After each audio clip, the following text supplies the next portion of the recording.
महर्षि में ही सत्संग सुधा सागर।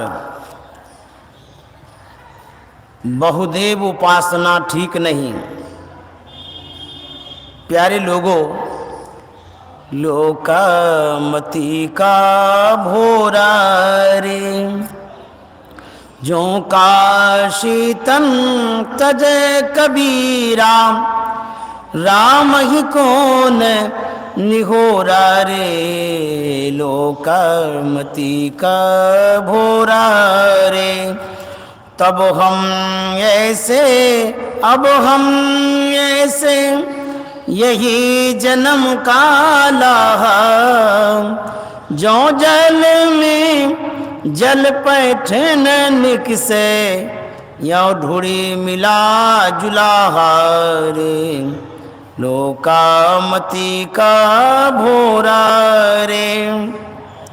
राम भगत में जाको हित चित, वाको अचरज कहा, गुरु प्रसाद साधु की संगति, जग जीते जात जुलाहा रे, लोकामति का भोरा रे। कहे कबीर सुनो हो संतो, भरम परो जन कोई, जस काशी तस मगहाऊ सर, हृदय राम जो होई रे, लोकामति का भोरा रे। कबीर साहब कहते हैं, अरे सीधी बुद्धि का मनुष्य, यदि काशी में कबीर शरीर छोड़े, अर्थात काशी की लोकोक्ति महिमा के भरोसे कबीर काशी में शरीर छोड़े, तो राम से विनय करने का, राम भजन करने का कौन सा फल? तब अर्थात शरीर धारण से पूर्व में ऐसा था, और अब अर्थात शरीर धारण करके ऐसा हूँ। अर्थात शरीर धारण के पूर्व में विकार रहित था, और अब शरीर धारण करने पर भी विकार रहित हूँ। यही मनुष्य जन्म का लाभ है। जिस तरह जल में जल प्रविष्ट होकर फिर भिन्न होकर नहीं निकलता है, उसी तरह मैं जुलाहा शरीर रूपी घरे से ढड़क कर ईश्वर से जा मिला।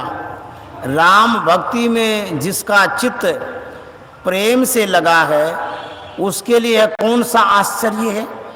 गुरु की कृपा और साधु के संग से जुलाहा कबीर संसार को जीत कर जाता है। कबीर साहब कहते हैं कि हे संतो, भ्रम में मत कोई पड़ो। यदि हृदय में राम हो तो काशी जैसा है, उसर मगहा भी वैसा ही है। बहुदेव उपासना में ईश्वर का ज्ञान नहीं होता, एक ईश्वर पर निर्भरता भी नहीं होती। ऐसे व्यक्ति से पूछने पर ईश्वर के विषय में कुछ कह भी नहीं सकते। किंतु इसी भारतवर्ष के अंदर जो केवल एक ईश्वर की उपासना करते हैं, वे कह सकते हैं। आर्य समाजी या कबीर, नानक आदि संतवाणी को समझने बूझने वाले जानते हैं, किंतु इन लोगों में भी अब कमी आ गई है। एक ईश्वर पर विश्वास नहीं और बहुदेव उपासना करनी एक प्रकार की नास्तिकता ही है। किंतु आजकल ऐसी हवा चल गई है कि लोग बाहरी आडंबर के कारण बाह्य पूजक को ही आस्तिक कहते हैं। जो बाह्य पूजन नहीं करते उसे ही नास्तिक कहा करते हैं। यह इस देश के लिए ठीक नहीं हुआ। संतवाणी में देवताओं का भी वर्णन है, किंतु इनको उतना स्थान नहीं दिया गया है। एक ईश्वर पर स्थिर होने कहा गया है। देव दनुज मुनि नाग मनुज सब, माया विबस विचारे, तिनके हाथ दास तुलसी प्रभु, काय पुन पोहारे। गीता में भी भगवान श्री कृष्ण ने कहा, देवताओं का व्रत करने वाले देवताओं के पास, पितरों का व्रत करने वाले पितरों के पास, भिन्न भिन्न भूतों को पूजने वाले उन भूतों के पास जाते हैं, और मेरा भजन करने वाले मेरे पास आते हैं। संत कबीर साहब ने कहा, देवता पितर भूया भवानी, यह मार्ग 84 चलन की। इसलिए मेरी भी यही इच्छा है कि सब कोई एक देव उपासी अर्थात ईश्वर उपासी बने। जो कोई ऐसा समझते हैं कि देवता की भक्ति नहीं करके एक ईश्वर की भक्ति करने से देवता रुष्ट हो जाएंगे, तो उनको क्या कहा जाए? वे तो राक्षस हैं। कोई कोई कहा करते हैं कि साधारण लोगों में यह ज्ञान देना ठीक नहीं, उन्हें गंगा स्नान करने, दान दक्षिणा देने की ही शिक्षा दो। यदि सदा सबको यही शिक्षा दी जाए तो ऊंची शिक्षा कैसे प्राप्त करेगा? यदि कहो कि सब लोग खूब पढ़ लिख लेंगे, विद्वान होंगे, तब उन्हें यह शिक्षा दो, तो इतने ऊंचे ऊंचे विद्यालय में पढ़कर सब विद्वान हो जाए, कठिन है। यह ईश्वरीय ज्ञान तो धीरे धीरे सुनते सुनते सीख जाएंगे। चाहे एक अक्षर का भी ज्ञान नहीं हो, तोता जिसे मनुष्य के समान कंठ नहीं, उसे सिखाते सिखाते मनुष्य की तरह बोलने लगता है और अपनी ओर से भी पीछे बोलने लगता है, तब मनुष्य क्यों नहीं सीख सकता? लोग हमारे सत्संग पर आक्षेप करते हैं कि ये सबको ब्रह्मज्ञानी बना देंगे। वे चाहते हैं कि सबको नीचे ही रखें, तो रहो सब मिट्टी पूजते ही। लोग कहते हैं ये नीची जाति के लोग हैं, इन्हें उपदेश नहीं दो।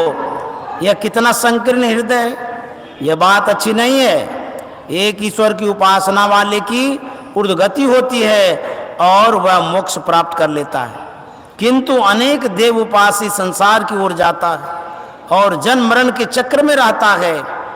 यह संत मत एक उपासी बनने के लिए शिक्षा देता है। इसलिए ईश्वर के स्वरूप को जानो।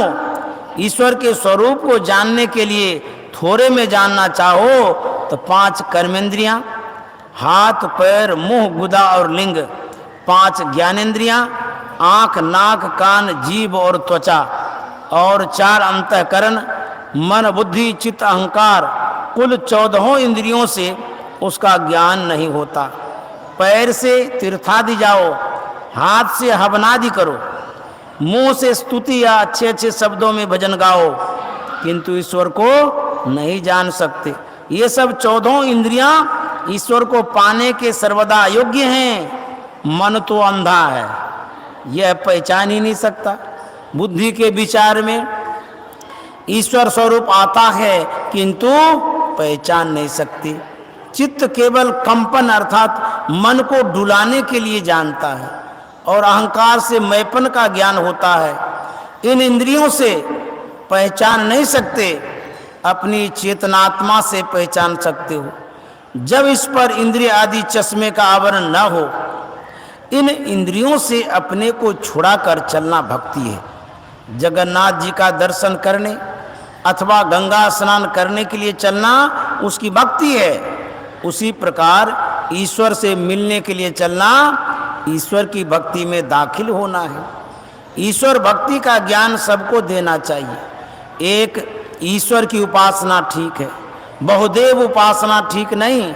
बहुदेव उपासी ईश्वर को भूल जाता है, वही नास्तिक है। फिर ऐसा भ्रम कि अमुक जगह मरने से स्वर्ग और अमुक जगह मरने से नरक होगा, यह बात नहीं हो सकती। गंगा स्नान करने से, आपके मृतक शरीर को गंगा के किनारे जलाने से, अथवा आपकी हड्डियां या भस्म को गंगा जी में देने से स्वर्ग हरगिज नहीं हो सकता है। पाप करके पुण्य करें, इससे पाप नहीं कट सकता। पुण्य का फल अलग और पाप का फल अलग मिलेगा। आपने किसी से 2 रुपया कर्ज लिया और किसी को 2 रुपया दान दिया, इसलिए वह महाजन आपसे रुपया नहीं मांगे, यह कहाँ की बात है? वह तो कहेगा आपने दान अपने लिए किया, मुझे उससे क्या, मेरा रुपया दो। युधिष्ठिर भगवान श्री कृष्ण के समक्ष झूठ बोले, बल्कि उनकी प्रेरणा से झूठ बोले, फिर भी 2 मुहूर्त तक नरक में रहना पड़ा। उसके लिए खातिरदारी नहीं हुई। जो कर्म कीजिएगा उसका फल भोगना ही पड़ेगा। तब आप कहेंगे कि क्या कर्म फल से कोई छूट नहीं सकता है? सौर जगत में रहने से सूर्य का प्रभाव पड़ेगा ही। यदि सौर जगत से कोई पार हो जाए तो उस पर सूर्य का प्रभाव नहीं पड़ता। उसी प्रकार कर्म मंडल में रहने से कर्म का फल भोगना ही पड़ेगा।